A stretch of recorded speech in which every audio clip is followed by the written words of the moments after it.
So this is 100 Days of Discipleship, day 71. And why are we doing this again? The major reason is because I actually conflated a few things in that video that I need to re-clarify, for avoidance of doubt. And also because it was a live stream and we started late and you have to wait literally for minutes before you get into the discussion of the day.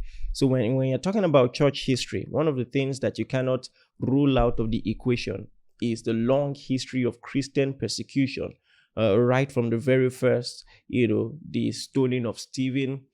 And then the Bible tells us right in Acts chapter 12 that James, son of Zebedee, was killed. And when Herod of Agrippa, you saw that it pleased some people, he made a political move to get Peter also. But Peter was saved. How the story went out and all of that. And then you see growing tension. So, for instance, as soon as that happened, Peter left for a missionary journey. I have a lot to say about that. Left for a missionary journey. But Christian persecution did not stop. And now this is a very important distinction I want to make. There are two things that really happened to the early Christians. And both events must be separated. Number one, the great fire in Rome in the region of the Emperor Nero. All right. And then there was another war that broke out that I want to clarify here. In AD 64, so there was some temple work that was going on. Little did we know that was causing some stability because at least a lot of Jews had jobs. All right. But according to some historical reports, at about AD 64, when the work ceased and a lot of Jewish laborers lost their jobs, it increased the tension that was already rife. Just for those who have no clue, no idea, the Jews were being colonized by the Roman Empire. And of course, you can imagine that there was already they were discontent with that situation. But when this happened, then some wars began to break out. All right.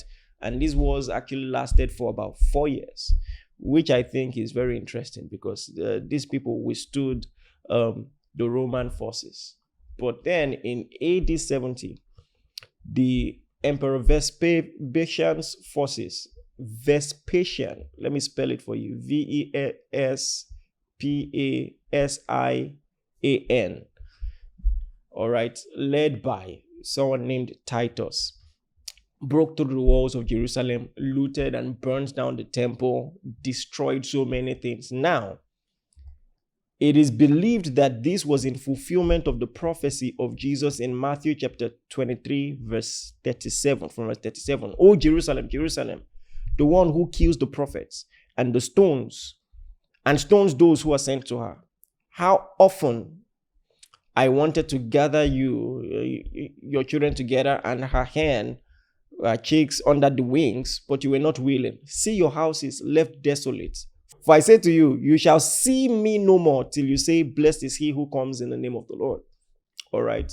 So this happened and it was so serious. Now, at about this period, the leaders of the church, according to historical reports, saw a vision where the Lord warned them about the war. And how did they respond? They actually fled. But this even compounded the issues. All right.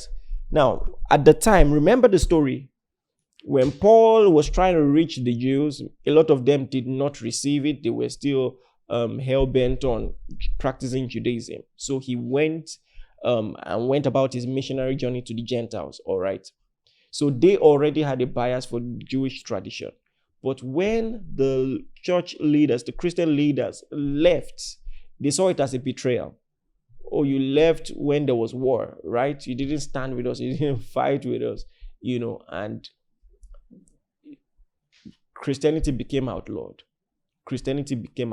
And even for the people who were struggling and were trying to make a compromise between the two, it was forbidden to practice both Judaism and Christianity. It was totally outlawed. All right. So this led to a great persecution amongst the Christians. Whilst this was happening, like I said, this started sometime around AD 64. At about the same time, in Rome, there were quite a number of Christians there, including Paul. And according to reports, Emperor Nero had this grandiose plan. He wanted to remodel the city, and a lot of people were not really down with that. At about the same time, conveniently, there was a fire that destroyed most of Rome. So specifically, only 4 out of 14 provinces were left. And there were rumors that it was the emperor himself who set off the fire for obvious reasons. Like I said, he wanted to remodel the city, and they were not in support. And conveniently, there was a fire that destroyed much of it. But when the persecution and the side talk about Rome increased, he now shifted the blame and he blamed the Christians for it. And it flew, the propaganda flew. A lot of people went with it. A lot of great persecution ensued. This led to the crucifixion and the killing of many Christians. Different reports say different things. Some of them were skinned alive, and a lot of gory things happened. And it is believed that that was the period to which Paul was killed, all right? Because after that, they never heard anything about Paul. So in a nutshell, when you're thinking of the history of the church, start from what, is very clear. Persecution-wise, the persecution and the killing of Stephen and James, the son of Zebedee, and how they tried to kill Peter, but he ran away. And it's believed also that Peter and Paul were killed, some people say around Rome. Those who were in Jerusalem, what happened to them? The Vespasian's forces, led by Titus, broke through the wall, destroyed much of it, and all of that. And there were a lot of killings and a lot of looting of the temple and the destruction of the temple eventually. And because the church leaders who were left ran away, having been warned of a vision by the Lord, they saw it as a betrayal. The Jews saw it as a betrayal and outlawed Christianity. That led to a lot of persecutions in Jerusalem. What about the Christians who were in Rome? The great fire of Emperor Nero. All of this happened AD 64 to AD 70, all right?